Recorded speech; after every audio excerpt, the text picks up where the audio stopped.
If Israel just allowed the Palestinians to have a state of their own, there would be peace in the Middle East, right? That's what you hear from UN ambassadors, European diplomats, and most college professors. But what if I told you that Israel has already offered the Palestinians a state of their own, and not just once, but on 5 separate occasions? Don't believe me?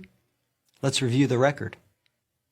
After the breakup of the Ottoman Empire following World War I, Britain took control of most of the Middle East, including the area that constitutes modern Israel. 17 years later, in 1936, the Arabs rebelled against the British and against their Jewish neighbors. The British formed a task force, the Peel Commission, to study the cause of the rebellion. The commission concluded that the reason for the violence was that 2 peoples, Jews and Arabs, wanted to govern the same land.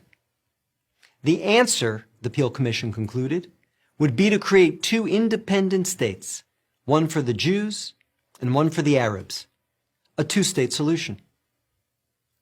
The suggested split was heavily in favor of the Arabs.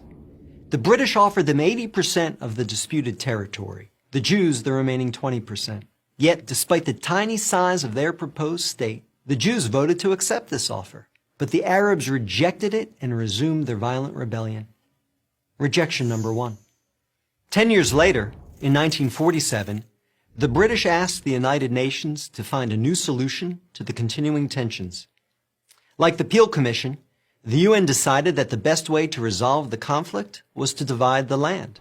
In November 1947, the UN voted to create 2 states. Again, the Jews accepted the offer, and again, the Arabs rejected it. Only this time, they did so by launching an all-out war. Rejection number 2. Jordan, Egypt, Iraq, Lebanon, and Syria joined the conflict. But they failed. Israel won the war and got on with the business of building a new nation. Most of the land set aside by the UN for an Arab state, the West Bank and East Jerusalem, became occupied territory. Occupied not by Israel, but by Jordan. 20 years later, in 1967, the Arabs, led this time by Egypt and joined by Syria and Jordan, once again sought to destroy the Jewish state. The 1967 conflict, known as the Six-Day War, ended in a stunning victory for Israel. Jerusalem and the West Bank, as well as the area known as the Gaza Strip, fell into Israel's hands. The government split over what to do with this new territory. Half wanted to return the West Bank to Jordan and Gaza to Egypt in exchange for peace. The other half wanted to give it to the region's Arabs, who had begun referring to themselves as the Palestinians, in the hope that they would ultimately build their own state there. Neither initiative got very far. A few months later, the Arab League met in Sudan and issued its infamous 3 no's. No peace with Israel, no recognition of Israel, no negotiations with Israel. Again, a 2-state solution was dismissed by the Arabs, making this rejection number 3. In 2000, Israeli Prime Minister Ehud Barak met at Camp David with Palestinian Liberation Organization Chairman Yasser Arafat to conclude a new 2-state plan. Barak offered Arafat a Palestinian state in all of Gaza and 94% of the West Bank, with East Jerusalem as its capital.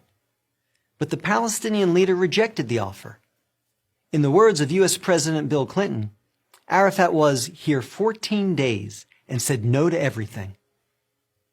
Instead, the Palestinians launched a bloody wave of suicide bombings that killed over 1,000 Israelis and maimed thousands more, on buses, in wedding halls, and in pizza parlors. Rejection number 4. In 2008, Israel tried yet again. Prime Minister Ehud Olmert went even further than Ehud Barak had, expanding the peace offer to include additional land to sweeten the deal.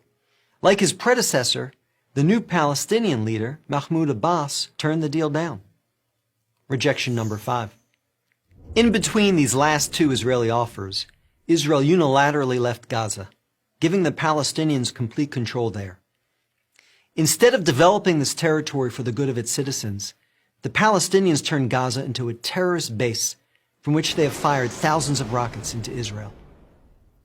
Each time Israel has agreed to a Palestinian state, the Palestinians have rejected the offer, often violently.